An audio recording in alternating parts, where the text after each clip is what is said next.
Kalau selama ini kita diajari bahwa Majapahit runtuh karena diserang oleh anak kandungnya sendiri yang telah memeluk Islam, Raden Patah, maka sejak awal ada satu kejanggalan besar yang jarang dibicarakan. Cerita itu tidak pernah cocok dengan catatan orang-orang asing yang datang langsung ke Jawa dan menyaksikan situasi politiknya secara nyata. Narasi yang diwariskan lewat buku pelajaran menggambarkan sejarah Jawa sebagai kisah konflik agama yang bersih dan tegas. Demak sebagai kerajaan Islam pertama, Raden Patah sebagai rajanya, Majapahit sebagai kerajaan lama yang ditumbangkan lewat Perang Suci. Sebuah cerita yang rapi, emosional, dan mudah dicerna. Tetapi justru karena terlalu rapi, kita patut bertanya siapa yang pertama kali merapikannya. Awal abad ke-16, seorang Portugis bernama Tome Pires berkeliling pesisir Jawa dan mencatat semua yang ia lihat tanpa beban membela dinasti manapun. Dalam catatannya, tahun 1513, Demak ternyata tidak dipimpin Raden Patah, melainkan Sultan Trenggona, yang berarti Raden Patah sudah wafat sekitar 1 dasawarsa sebelumnya. Lebih dari itu, Tome Pires masih mencatat bahwa Majapahit yang bukan kerajaan Islam tetap berdiri di pedalaman, masih memiliki raja yang ia sebut Vigaya, yang kemungkinan besar adalah Brawijaya, dan masih mempunyai pasukan besar dengan senjata api. Catatan ini bukan berdiri sendiri, karena 9 tahun kemudian, Antonio Pigafetta yang ikut ekspedisi Magellan juga mencatat bahwa Majapahit, yang ia sebut Magepahert, masih berkuasa di pedalaman Jawa dengan kekuatan militer yang nyata. Jika dua saksi Eropa yang datang pada masa berbeda sama-sama melihat Majapahit masih berdiri, maka cerita tentang Majapahit runtuh akibat serangan Demak jelas tidak bisa lagi diterima mentah-mentah. Kejanggalan ini makin terasa ketika Tome Pires menyebut bahwa Pate tertua di Jawa bukan berasal dari Demak, melainkan Pate Zainal dari Gresik.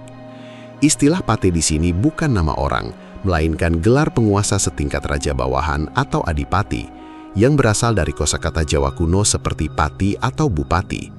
Pate Zainal ini dikenal sebagai Sunan Giri II, penguasa kerajaan Giri, yang berarti pusat kekuasaan Islam sudah mapan di Gresik ketika Demak bahkan belum muncul sebagai kekuatan dominan.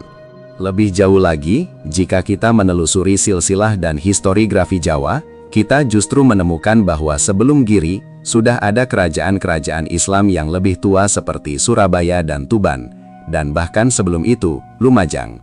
Lumajang bukan sekedar wilayah pinggiran, melainkan bagian penting dari struktur politik Jawa sejak era Singhasari.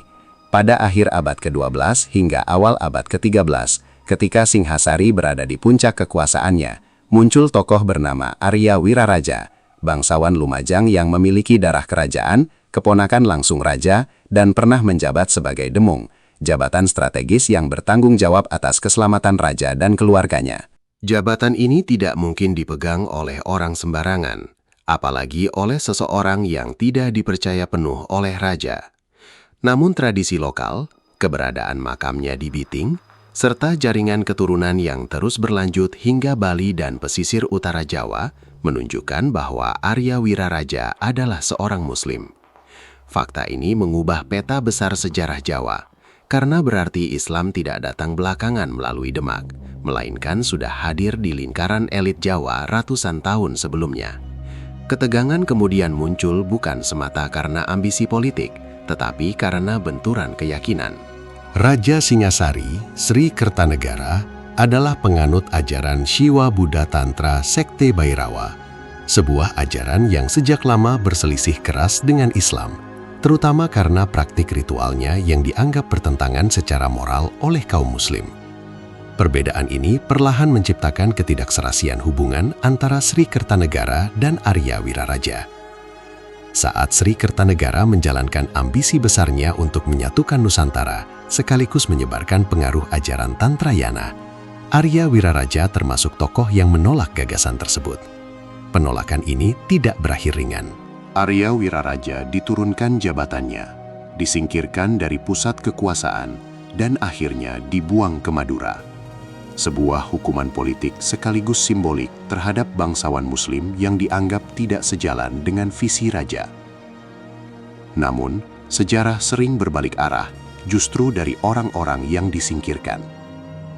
Ketika Singhasari runtuh akibat serangan Jayakatwang, Nararya Sang Ramawijaya, menantu Sri Kertanegara, berhasil lolos dan melarikan diri ke Madura untuk meminta perlindungan kepada Arya Wiraraja. Di titik inilah ironi besar sejarah terjadi. Orang yang pernah dibuang oleh kerajaan justru menjadi penyelamat dinasti berikutnya. Arya Wiraraja tidak hanya melindungi Nararya Sangramawijaya, tetapi juga menyusun strategi, menghubungkannya dengan Jayakatwang, membuka hutan tarik, dan membangun pemukiman baru yang kelak dikenal sebagai Majapahit. Dengan dukungan pasukan Madura dan jaringan keluarga Arya Wiraraja, Majapahit tumbuh dari sebuah perkampungan menjadi pusat kekuasaan baru. Tanpa peran Arya Wiraraja, Majapahit tidak akan pernah berdiri.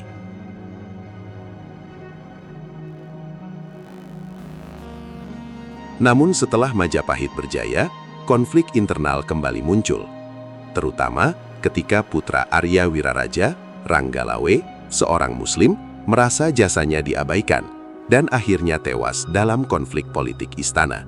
Sejak peristiwa itu, wilayah timur seperti Lumajang diberikan kepada keluarga Arya Wiraraja, dan dari wilayah inilah berkembang jaringan bangsawan Muslim Jawa yang menyebar melalui jalur perkawinan, jabatan administratif, dan dakwah damai.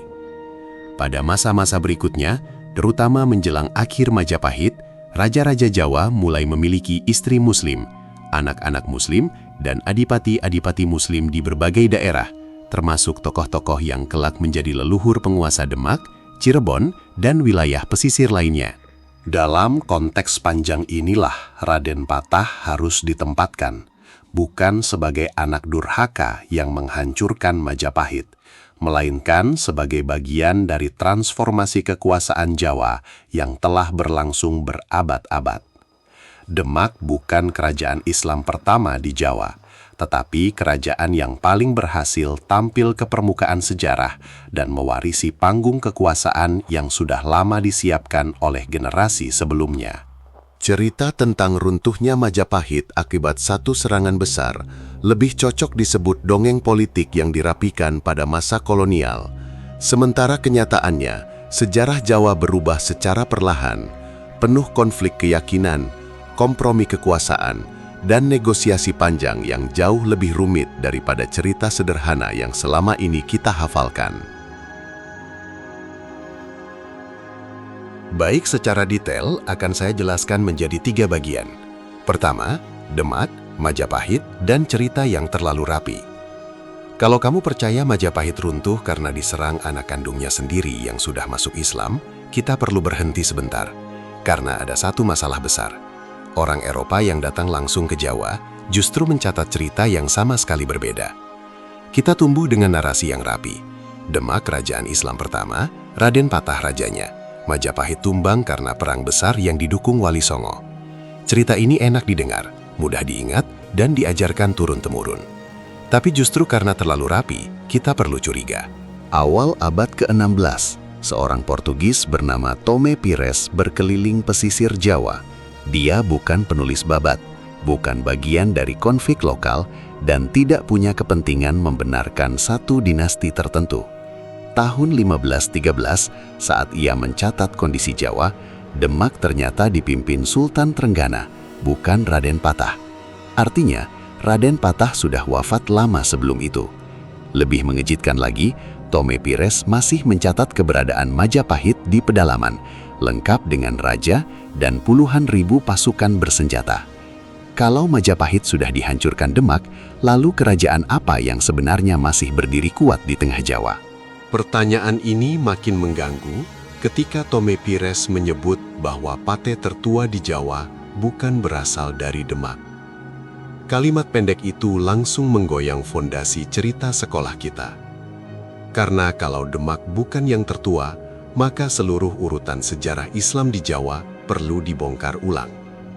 Dan jejaknya ternyata tidak mengarah ke Demak, melainkan ke pesisir timur Jawa, jauh sebelum nama Demak muncul sebagai pusat kekuasaan. Yang kedua, Kerajaan Islam yang dilupakan, Lumajang, Giri, Surabaya. Tome Pires menyebut Pate Zainal dari Gresik sebagai pate tertua di Jawa, dan istilah pate sendiri bukan nama pribadi, melainkan gelar penguasa setingkat raja bawahan.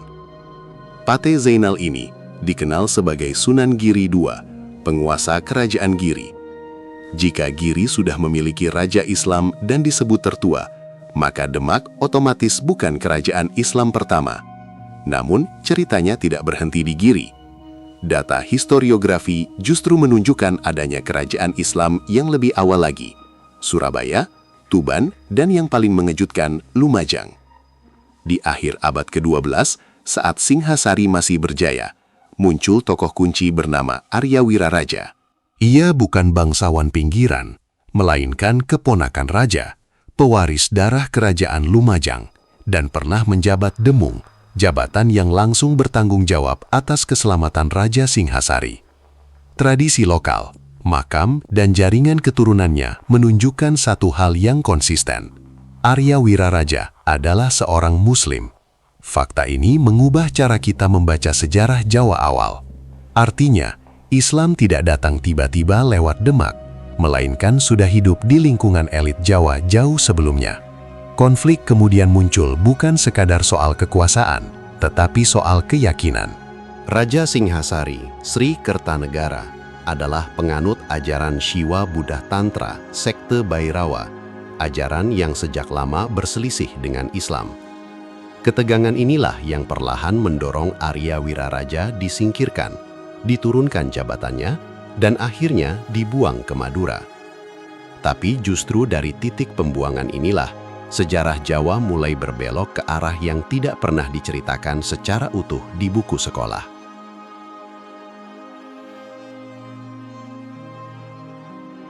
Yang ketiga, Majapahit, Islam, dan akhir dongeng lama.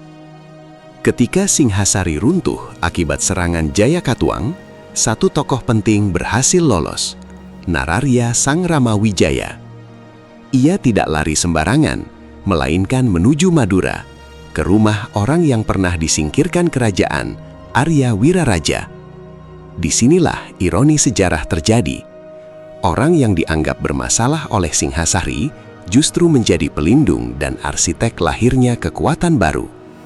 Dengan dukungan Arya Wiraraja dan pasukan Madura, hutan tarik dibuka, pemukiman dibangun, dan lahirlah Majapahit.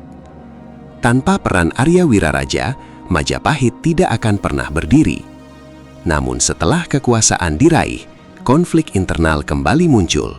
Putra Arya Wiraraja, Ranggalawe, seorang Muslim, tewas dalam konflik politik istana. Setelah peristiwa itu, wilayah timur, termasuk Lumajang, akhirnya diserahkan kepada keluarga Arya Wiraraja.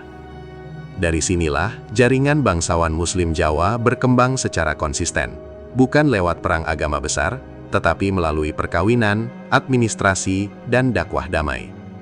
Hingga memasuki akhir Majapahit, raja-raja Jawa mulai memiliki istri Muslim, anak-anak Muslim, dan adipati-adipati Muslim di berbagai wilayah. Dalam konteks ini, Raden Patah bukanlah sosok anak durhaka yang menghancurkan Majapahit, melainkan bagian dari proses panjang transformasi kekuasaan Jawa yang sudah berjalan berabad-abad. Demak bukan kerajaan Islam pertama, tetapi kerajaan yang paling berhasil tampil di panggung sejarah. Cerita runtuhnya Majapahit dalam satu serangan besar lebih cocok disebut dongeng politik daripada fakta. Sejarah Jawa tidak runtuh dalam satu malam, melainkan berubah perlahan, penuh konflik keyakinan, kompromi kekuasaan, dan negosiasi yang jauh lebih rumit daripada cerita sederhana yang selama ini kita terima.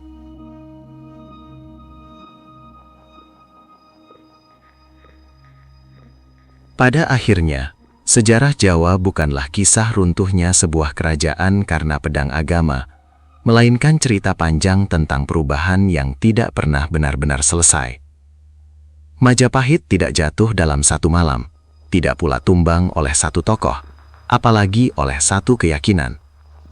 Ia perlahan memudar seiring bergesernya pusat kekuasaan, berubahnya jaringan elit, dan munculnya generasi baru yang membawa identitas berbeda namun masih mewarisi darah, budaya, dan cara berpikir yang sama.